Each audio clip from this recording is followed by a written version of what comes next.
Você está perdendo sua fé, não de uma vez, não por uma crise grande. Está perdendo ela toda noite, aos poucos, em frente a uma tela, e nem está percebendo. Isso não é julgamento. É o que Padre Pio chamou de a guerra que ninguém vê, porque acontece dentro de casa. Ele sabia que o inimigo não precisa de um ataque, precisa só de um hábito pequeno, repetido toda noite, que vai esfriando o coração tão devagar que quando você percebe, a oração já não tem o mesmo gosto, a missa já não tem o mesmo peso e você não sabe mais explicar por quê. Hoje você vai entender por quê. Fica até o final. Porque o terceiro ponto é o que está acontecendo agora mesmo em milhões de lares católicos sem que ninguém fale sobre isso. Se você quer proteger sua alma e sua família, escreva nos comentários: Padre Pio, acende o que em mim foi apagando. Padre Pio não era um homem de palavras suaves quando o assunto envolvia a alma. Ele não tinha medo de dizer coisas que incomodavam. E uma das coisas que ele repetia com mais insistência era esta: o inimigo não chega pela porta da frente. Ele entra devagar, pelos pensamentos, pelas imagens, pelas pequenas concessões que fazemos todos os dias sem dar importância. Numa época em que as telas dominam quase todas as horas do dia, essa advertência ficou mais urgente do que nunca. A palavra de Deus diz com clareza em Mateus 6:22. Os olhos são a lâmpada do corpo. Se teus olhos forem bons, todo o teu corpo será luminoso. Mas quando os olhos se enchem de imagens que ferem, que corrompem, que iludem, o que acontece com o coração? Padre Pio sabia algo que muitos ignoram. A imaginação é um campo real de batalha espiritual. O que entra pelos olhos não some depois que a tela apaga.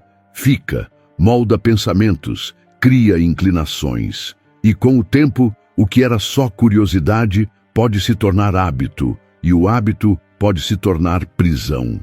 Por isso, hoje, vamos falar sobre 3 coisas que um cristão nunca deveria assistir.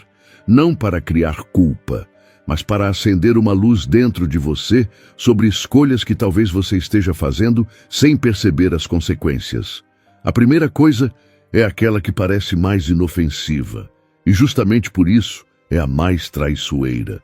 Estamos falando de conteúdos que transformam o pecado em algo bonito.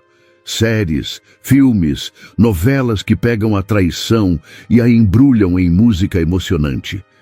Que transformam a mentira em esperteza admirável. Que mostram a vingança como justiça merecida e o egoísmo como autoconhecimento. O problema não é mostrar que o mal existe. O problema é quando o mal é apresentado como fascinante. Pense por um momento. Quantas produções você já assistiu onde o personagem errado é o mais interessante da história? Onde o relacionamento proibido é o mais apaixonante?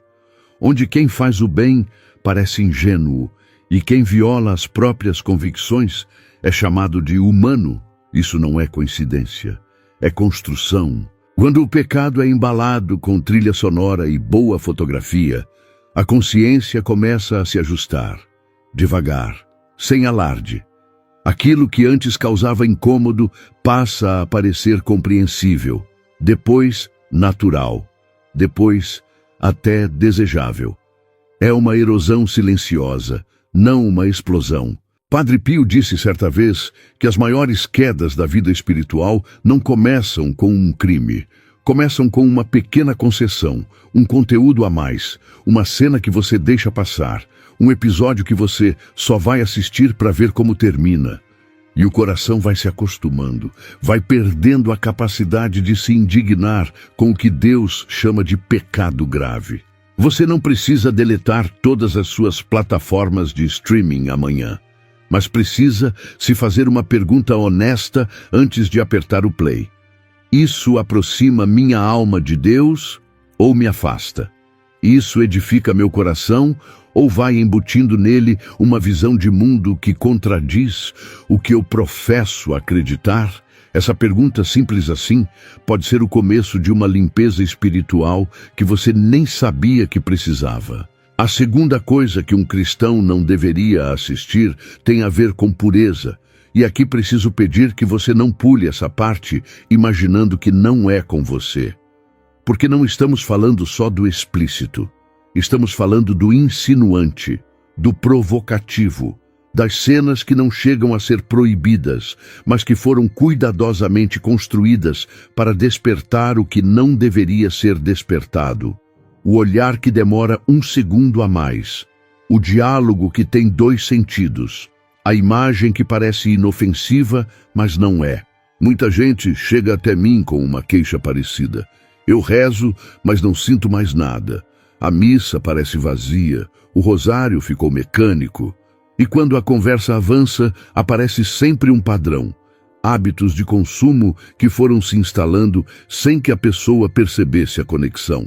Uma mulher, que vai preferir não se identificar, contou que passou quase 2 anos achando que tinha perdido a fé. Ela rezava, mas a oração era seca. Ia à missa, mas saía como entrou. Certo dia, num retiro espiritual, um padre fez uma pergunta que ela nunca tinha se feito. O que você tem colocado nos seus olhos antes de dormir? Ela parou, pensou e reconheceu que por meses havia alimentado os olhos com imagens que feriam a pureza do coração, sem nunca ter chamado isso pelo nome que era. Não foi julgamento, foi reconhecimento. E esse reconhecimento foi o primeiro passo de uma transformação real. A pureza não é uma regra antiga e ultrapassada. É uma proteção. É o que mantém a alma permeável à graça, sensível ao sussurro do Espírito Santo. Quando essa sensibilidade é embotada pelo que os olhos consomem, a oração não para de existir, mas perde a profundidade, perde a intimidade. É como tentar escutar uma voz delicada dentro de um quarto cheio de barulho. Se você se reconheceu em algo aqui, não se condene. O caminho é concreto, confissão sincera, comunhão com reverência, rosário pedindo a Nossa Senhora a pureza do coração. A Virgem Maria nunca recusou um filho que quer recomeçar. Nunca. E Padre Pio era testemunha disso toda vez que abria o confessionário. E agora chegamos ao terceiro ponto. Aquele que eu mencionei no começo como o mais perigoso. Não porque seja o mais óbvio, mas porque é o mais disfarçado. Estamos falando de conteúdos que promovem o ocultismo, a bruxaria, as invocações espirituais, os pactos com forças que não vêm de Deus, mas não da forma explícita, da forma sedutora. Porque o que preocupa não é o conteúdo que se apresenta abertamente como maligno. Esse todo mundo evita. O que preocupa é o conteúdo que apresenta o ocultismo como fascinante, como poderoso, como uma forma alternativa e legítima de espiritualidade. Séries onde a bruxa é a heroína. Histórias onde o pacto com entidades sombrias é apresentado como autoconhecimento. Narrativas onde a magia é o caminho da libertação. É só ficção, alguém dirá, e talvez seja. Mas por que aquilo que Deus proíbe é sempre mostrado como o mais atraente? Padre Pio era inflexível nesse ponto. Ele sabia melhor do que ninguém que o inimigo não chega anunciando quem é. Ele vem disfarçado de curiosidade, de entretenimento, de algo que não faz mal a ninguém. Certa vez, ao ser perguntado sobre uma pessoa que havia se envolvido com práticas ocultas só por curiosidade, Padre Pio respondeu: a curiosidade abriu a porta. O que entrou por ela é que importa. A Bíblia é direta. Em Deuteronômio 18, Deus condena claramente a feitiçaria, a adivinhação, a consulta a espíritos. Não como sugestão, como proibição, porque Ele conhece o risco, porque Ele sabe o que essas portas deixam entrar. Um pai de família que conheço começou a assistir, junto com a filha adolescente, uma série popular sobre bruxas e poderes ocultos. Achou inofensivo. Semanas depois, a filha pesquisava rituais só por curiosidade. A casa foi perdendo a paz. Discussões sem causa aparente, um peso que ninguém sabia nomear. Foi um padre quem enxergou o que estava acontecendo. A orientação foi direta: renunciar em voz alta a qualquer abertura feita, aspergir água benta em cada cômodo, rezar o Salmo 91, colocar um crucifixo visível na entrada. A paz voltou. Devagar, mas voltou. E a família voltou a se reconhecer. Nossas escolhas diante da tela têm peso num mundo que não vemos. Se na sua casa há consumo constante de conteúdos ligados ao oculto, faça algo concreto hoje, não amanhã. Pegue a água benta, percorra cada cômodo, reze e converse com sua família sobre o que tem entrado pela porta que mais usam. Agora, antes do fechamento, preciso dizer algo que talvez seja o coração de tudo que falamos até aqui. A questão não é apenas o que você assiste. A questão é quem você está se tornando a cada escolha.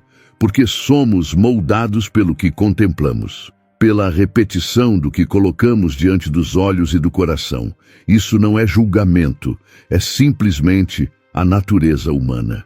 Um coração que se alimenta de imagens que relativizam o pecado começa a relativizar o próprio pecado.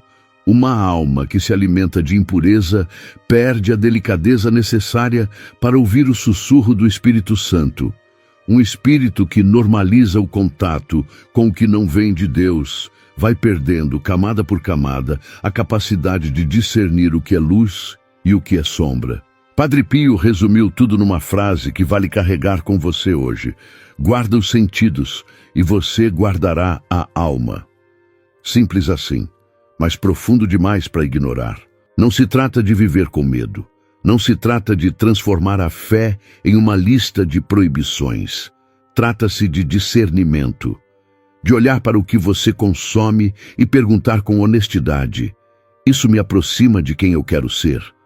Isso ajuda minha família a crescer na fé? Isso me aproxima da confissão, da Eucaristia, da oração, ou me afasta deles sem que eu perceba? Existem conteúdos bons, edificantes, histórias de conversão, testemunhos de fé, vidas de santos que acendem o coração. Mas para escolhê-los é preciso primeiro ter a coragem de largar o que faz mal, mesmo quando faz mal devagar. Muitas quedas começaram com uma pequena concessão diante de uma tela, e muitas conversões também começaram com uma decisão simples: desligar o que apagava a alma e acender o que alimentava a fé. Essa decisão pode ser sua hoje. Faça um pequeno exame de consciência antes de dormir esta noite. Pense no que seus olhos consumiram hoje, não para se condenar, para se conhecer, para identificar onde talvez você esteja abrindo mão de algo precioso sem perceber. Pegue seu terço. Peça ao Espírito Santo clareza sobre o que precisa mudar. Se algo vier ao coração durante essa oração, não ignore. Pode ser Deus tentando proteger você de algo que você ainda não viu com clareza. E se essa mensagem tocou você de alguma forma, se reconheceu algo em si mesmo, se sentiu que era hora de fazer uma limpeza, escreva nos comentários: eu quero guardar meus olhos. Esse gesto simples é também uma declaração de intenção. E quando a intenção é sincera, o céu se move. Compartilhe esse vídeo com alguém que você ama. Talvez aquela pessoa da sua família que você olha com preocupação. Talvez um amigo que você sente estar se distanciando da fé. Às vezes, uma mensagem chega no momento exato em que a pessoa precisava ouvir. Seus olhos foram criados para contemplar a beleza de Deus. Sua mente foi criada para escutar o Espírito Santo. Sua casa foi feita para ser um lugar de graça, não de perturbação. E se você falhou, se reconhece que abriu portas que não deveria ter aberto, não carregue isso sozinho. Deus não está esperando você ser perfeito para se aproximar. Ele está esperando você dar um passo, só um. A confissão é esse passo. E depois dela, você sai diferente de como entrou. Que Nossa Senhora cubra seus olhos com seu manto. Que São Miguel Arcanjo defenda sua mente em cada batalha invisível. Que o Sagrado Coração de Jesus reine na sua casa, em cada cômodo, em cada tela, em cada escolha. Padre Pio disse uma vez que o coração que vigia os sentidos nunca fica desamparado. Hoje, você ouviu o aviso. O próximo passo é seu.